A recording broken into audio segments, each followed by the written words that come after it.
नमस्कार बच्चों, स्वागत है आप सभी का आपके अपने YouTube channel Sarvodaya online classes में। जैसा कि आप सभी को पता है कि इस बार आपका क्लास 12th का एग्जाम ऑब्जेक्टिव और सब्जेक्टिव दोनों टर्म में होगी। तो उसी के लिए आज हम आप सभी के लिए हिंदी कोर और इलेक्टिव जो आपका दोनों हिंदी है उसमें आपका अभिव्यक्ति और माध्यम से 20 सवाल पूछे जाते हैं। इसमें आपका 10 सवाल जो है वो ऑब्जेक्टिव रहेगा और 10 सवाल आपका जो है वह सब्जेक्टिव रहेगा। तो आज हम उसी अभिव्यक्ति और माध्यम से कुछ महत्वपूर्ण सारे सवालों को लेकर के आ गए हैं। ध्यान दीजिए, अगर आप लोग पूरा अभिव्यक्ति और माध्यम पढ़ लेते हैं तो आपका 20 का 20 नंबर एकदम क्लियर हो जाएगा। और जिन किन्हीं बच्चों को नोट से चाहिए तो हमारे इस नंबर 6204184607 पर संपर्क कर सकते हैं। आपको अभिव्यक्ति और माध्यम की सारी नोट्स एकदम कंप्लीट मिलेगी और आपका वहां से 20 का 20 सवाल आपका आ जाएगा और वहां से 20 सवाल आपका पक्का हो जाएगा। चलिए शुरू करते हैं। तो आज का पहला सवाल है कि छापे खाने के आविष्कार का श्रेय किस देश को दिया जाता है। तो हम लोग पढ़े थे कि छापे खाना की बात किया जाए यानी छापे खाना का आविष्कार पहले कहाँ होता है। तो छापे खाने का आविष्कार जो होता है वो जर्मनी में होता है और जर्मनी के गुटेनबर्ग शहर में होता है। कहाँ होता है? तो जर्मनी के गुटेनबर्ग शहर में होता है। अगर बात किया जाए मुद्रण के आविष्कार की देन, तो जो मुद्रण होता है उसका आविष्कार आपका चीन में होता है। मुद्रण का आविष्कार है चीन में। अब ध्यान दें दोनों में क्या अंतर है। सो बात करें मुद्रण, तो मुद्रण का मतलब होता है प्रिंटिंग, यानी कहीं पर हम लोग संपर्क में प्रिंटिंग करें, चाहे सिक्का पर करें, चाहे घड़ा पर करें, चाहे कहीं पर भी कर दे, यानी मुद्रण कर रहे तो चीन में। लेकिन छापे खाना का बात किया जाए, इसका मतलब जनरली होता है कि जहां पर हम लोग पेपर पर किताब या फिर अखबार को छापते हैं। तो अगर पेपर पर छापने की बात किया जाए तो इसका आविष्कार आपका जर्मनी के गुटेनबर्ग शहर में होता है। और अगला सवाल है, भारत का पहला अखबार कौन सा है। तो जो भारत का पहला अखबार था उसका नाम था बंगाल गजट और यह बंगाल गजट जो है वह अंग्रेजी माध्यम का अखबार था। किस माध्यम का अखबार था? अंग्रेजी माध्यम का। और इसके संपादक थे जेम्स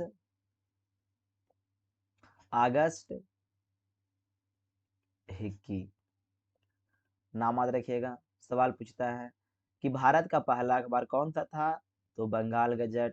बंगाल गजट के संपादक कौन है? तो जेम्स ऑगस्ट हिक्की। एक कौन सा माध्यम का अखबार है? तो अंग्रेजी माध्यम का अखबार है। और पूछेगा अखबार कब आती है, तो ये आपका आती है 1780 ईस्वी में। मेरा अगला सवाल है कि भारत का पहला हिंदी अखबार कौन सा है। तो अगर भारत की पहला हिंदी अखबार की बात किया जाए तो अखबार का नाम है उदंत मार्तन। यह भारत का पहला हिंदी अखबार है। अगर बात की जाए इसके संपादक, तो इनके संपादक हैं जुगल किशोर शुक्ल। जुगल किशोर शुक्ल। इसका भी प्रकाशन आपका कलकत्ता शहर से होता है और इनकी प्रकाशक होती है 1826 ईस्वी में। दोनों याद रखिएगा कि भारत का पहला अंग्रेजी अखबार तो बंगाल गजट, भारत का पहला हिंदी अखबार तो उदंत मार्तन। दोनों कहाँ से आती है? तो कलकत्ता शहर से। आगे सवाल है, ऑल इंडिया रेडियो की स्थापना कब हुई थी। तो 1936 में, 1936 में। सवाल पूछेगा भारत में पहले बार रेडियो का प्रयोग कब किया गया। तो भारत में पहली बार रेडियो का प्रयोग जो है वह 1921 ईस्वी में किया गया था। कहाँ पर? तो मुंबई शहर में। इसको भी याद रखिएगा।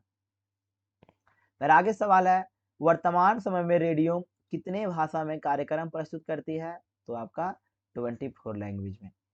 आगे है, एफएम रेडियो की शुरुआत यानी कि एफ इसका नाम होता है फ्रीक्वेंसी मॉड्यूलेशन।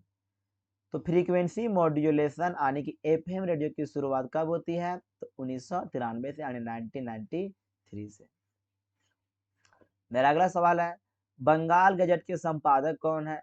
तो अभी बताएं हम लोग, जेम्स ऑगस्ट हिक्की। मेरा अगला सवाल है, संचार प्रक्रिया में आने वाली बाधा को क्या कहते हैं। तो कल पढ़े थे संचार में आने वाली बाधा को हम शोर या नॉइज कहते हैं, यानी option number C A and B दोनों।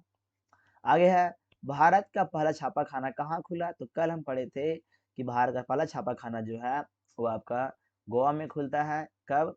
तो 1556 ईस्वी में पुर्तगालियों के सहयोग द्वारा। किनके द्वारा? तो पुर्तगालियों के सहयोग द्वारा, हमें इसे याद रखना है।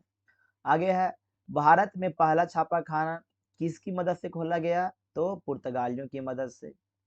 आगे सवाल है आपका, इनमें से कौन सा जनसंचार माध्यम अनपढ़ व्यक्ति के लिए उपयोगी नहीं है?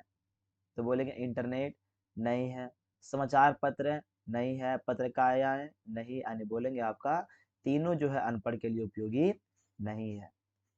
आगे सवाल है, संचार की उत्पत्ति हुई है। तो कल हम लोग पढ़े थे कि संचार जो शब्द होती है इसकी उत्पत्ति संस्कृत भाषा के चर धातु से हो। ध्यान रहे, संस्कृत में शब्द को हम धातु भी कहते हैं। क्या कहते हैं? धातु भी कहते हैं। यही लिखा गया है, संस्कृत भाषा के चर धातु से। आगे सवाल है, संचार का अर्थ होता है। तो कल हमने पढ़ा था कि संचार का अर्थ चलना या एक स्थान से दूसरे स्थान तक पहुंचना होता है, यानी ऑप्शन नंबर आपका सी सही है। आगे सवाल है, संचार प्रक्रिया की शुरुआत होती है तो स्रोत से। कहां से? स्रोत से। आगे है, संदेश को कूटीकृत या एनकोडिंग कौन करता है? तो स्रोत या संचार। कल पढ़े थे हम लोग। संदेश को डिकोडिंग, इसको बोलते हैं हम लोग कूटवाचन भी हिंदी में। क्या बोलते हैं? कूटवाचन। तो सवाल पूछता है, संदेश को डिकोडिंग या कूटवाचन कौन करता है? तो प्राप्तकर्ता। आगे है, संचार प्रक्रिया में अपनी प्रतिक्रिया को कहते हैं। तो प्रतिक्रिया को हम लोग फीडबैक या प्रतिपुष्टि कहते हैं। ऑप्शन नंबर आपका सी सही आंसर है। आगे, संचार प्रक्रिया में आने वाली बाधा को कहते हैं। तो इस बाधा को हम लोग शोर या नॉइज, यानी ऑप्शन नंबर सी आपका दोनों कहते हैं। आगे सवाल है, संचार का बुनियादी रूप है। तो संचार का बुनियादी रूप है अंतः वैयक्तिक संचार, यानी कि जहां पर व्यक्ति मन ही मन कुछ बोलता है। मेरा अगला सवाल है, जन संचार को अंग्रेजी में क्या कहते हैं? तो जन संचार को अंग्रेजी में मास कम्युनिकेशन कहते हैं। आगे है, विश्व में मुद्रण किसकी देन है? अभी पढ़े हम लोग, तो ये आपकी चीन की देन है। आगे है, सर्वाधिक खर्चीला जनसंचार माध्यम कौन सा है? तो आपका इसमें इंटरनेट जो है सर्वाधिक खर्चीला माध्यम है। मेरा अगला सवाल है, श्रव्य जनसंचार माध्यम कौन सा है? तो रेडियो मेरा कौन सा माध्यम है? श्रव्य माध्यम। आगे है, मुद्रण का आरंभ किस देश में हुआ था? तो चीन में। आगे है, वर्तमान छापे खाना का आविष्कार किसने किया? तो गुटेनबर्ग ने। आगे है, भारत का पहला छापाखाना कब लगा था? 1556 ईस्वी में। आगे है, भारत का पहला छापाखाना कहाँ लगाया गया था? तो गोवा में। आगे है, समाचार लेखन की प्रभावशैली शैली कौन सी है? तो समाचार लेखन की प्रभावशाली शैली जो है आपका उल्टा पिरामिड शैली है। आगे सवाल है, इनमें कौन सा उल्टा पिरामिड शैली का अंग नहीं है? तो इसमें आपका जो आपका बॉडी होता है, तो जिसका मध्य भाग जो है आपका इसका अंग नहीं होता है। अगर बात किया जाए इसमें आपका 3 अंग होते हैं। उल्टा पिरामिड हो गया, तो मेरा शुरू में आता है इंट्रो, फिर बॉडी और फिर समापन। तीन ही इसमें आपका मध्य भाग इसका अंग नहीं होता है। आगे है, उल्टा पिरामिड शैली में समाचार को कितने भागों में बांटा जाता है? तो 3 भागों में, इंट्रो, बॉडी और समापन। आगे सवाल है, संचार की उत्पत्ति हुई है तो संस्कृत भाषा के चर धातु से। संचार का अर्थ होता है तो चलना और एक स्थान से दूसरे स्थान तक पहुंचना, यानी ऑप्शन नंबर सी। आगे है, संचार प्रक्रिया की शुरुआत होती है तो स्रोत या संचारक से। आगे है, संदेश को कूटीकृत या एनकोडिंग कौन करता है? तो स्रोत या संचारक। संदेश को डिकोडिंग कौन करता है? तो प्राप्तकर्ता। आगे है, संचार प्रक्रिया में अपनी प्रतिक्रिया को कहते हैं तो प्रतिक्रिया को प्रतिपुष्टि या फीडबैक कहते हैं। आगे है, संचार प्रक्रिया में आने वाली बाधा कहते हैं तो इस बाधा को हम शोर या नॉइज कहते हैं, यानी दोनों कहते हैं। आगे सवाल है, संचार का बुनियादी रूप है तो अंतःवैयक्तिक संचार। आगे है, जनसंचार को अंग्रेजी में कहते हैं, इसे हम लोग कहते हैं मास कम्युनिकेशन। और अगला सवाल है आपका, विश्व में मुद्रण किसकी देन है? तो चीन की। ये था आपके अभिव्यक्ति और माध्यम में कुछ महत्वपूर्ण प्रश्न। अब मिलेंगे नेक्स्ट वीडियो की में, तब तक आज के लिए धन्यवाद।